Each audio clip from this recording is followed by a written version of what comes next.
যেহেতু বিএনপির এই আসনে ৩ জন প্রার্থী, গলার কাটায় বিএনপির 2 জন স্বতন্ত্র, আমরা সেই আসনটি সম্পর্কে আরো বিস্তারিত জানতে চাই আমাদের সহকর্মীর কাছ থেকে। একটু জানাবেন সহকর্মী উজ্জ্বল, আপনি একটু আমাদের জানাবেন যে আসলে বিএনপির এই আসনে একজন মনোনীত প্রার্থীর বাইরে 2 জন স্বতন্ত্র, অর্থাৎ বিএনপির গলার কাটা 2 জন, সেখানে জামাত কতটুকু সুফল ভোগ করবে বলে মনে হচ্ছে?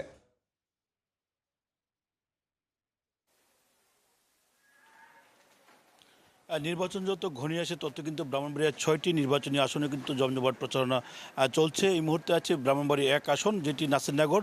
এটি ব্রাহ্মণবাড়িয়া জেলার সর্বশেষ উত্তরের একটি উপজেলা। এই আসনটি মূলত 13টি ইউনিয়নে গঠিত, প্রায় 2,72,000 ভোটার রয়েছে। আপনাকে জানিয়ে রাখি, এই আসন থেকে আসন্ন ত্রয়োদশ জাতীয় সংসদ নির্বাচনে মোট 7 জন প্রার্থী প্রতিদ্বন্দ্বিতা করছেন। তার মধ্যে বিএনপি মনোনীত প্রার্থী এম এ হান্নান, তিনি ধানের শীষ প্রতীক নিয়ে লড়াই করছেন। তার সাথে কিন্তু জামাত ইসলামী মনোনীত প্রার্থী অধ্যাপক এম আমিনুল ইসলাম, তিনি কিন্তু লড়াই করছেন।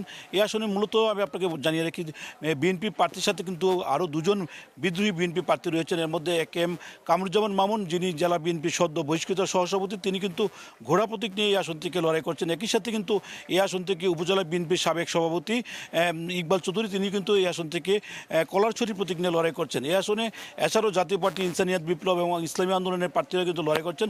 এই আসনের যে ভোটাররা যেমনটা বিশ্লেষণ করছেন, তারা বলছেন এই আসনে যেহেতু 3 জন বিএনপি প্রার্থী রয়েছেন, অর্থাৎ বিএনপির যে মনোনীত প্রার্থী তার সাথে 2 জন অতিরিক্ত বিদ্রোহী প্রার্থী রয়েছেন, এবং সেই কারণে কিন্তু অধ্যাপক আমিনুল ইসলাম, যিনি জামাত ইসলামী প্রার্থী, তিনি কিন্তু অনেকটা সুবিধাজনক অবস্থান রয়েছেন। যদিও ভোটাররা বিশ্লেষণ করছে যে চতুর্মুখী লড়াই হবে এই আসনে, কেননা এই আসনে যে ইউনিয়ন ভিত্তিক যে ভোট কেন্দ্রগুলো আছে, তারা অঞ্চল ভিত্তিক ভোটের লড়াই হবে বলে তারা বিশ্লেষণে আমাদেরকে জানিয়েছেন। তারা বলছেন যেহেতু 4 জনের মধ্যে চতুর্মুখী লড়াই হবে, সেক্ষেত্রে যে অঞ্চলভিত্তিক যার অবস্থান ভালো, তারাই কিন্তু আসলে মূলত ভালো রেজাল্ট করবেন। এই আসনে মূলত আরেকটি বিষয় যেটি আছে, সেটি হচ্ছে এই আসনে মোট সংখ্যালঘু যে ভোটার 65,000 ভোটার রয়েছে, এই ভোট ব্যাংক যেদিকে যাবে সেদিকে প্রার্থীরা ভালো অবস্থান তৈরি করবে বলে এবং বিজয়ী হবে বলে তারা আমাদেরকে জানিয়েছেন।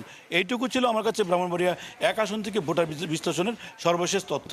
অসংখ্য ধন্যবাদ উজ্জ্বল আপনাকে। সহকর্মী উজ্জ্বল যেমনটি জানাচ্ছিলেন যে আসনে আসলে বিএনপির একজন প্রার্থী এবং বিএনপির গলার কাটা 2 জন বিদ্রোহী প্রার্থী হয় জামাত এই আসনে সবচেয়ে সুবিধাজনক অবস্থানে রয়েছে।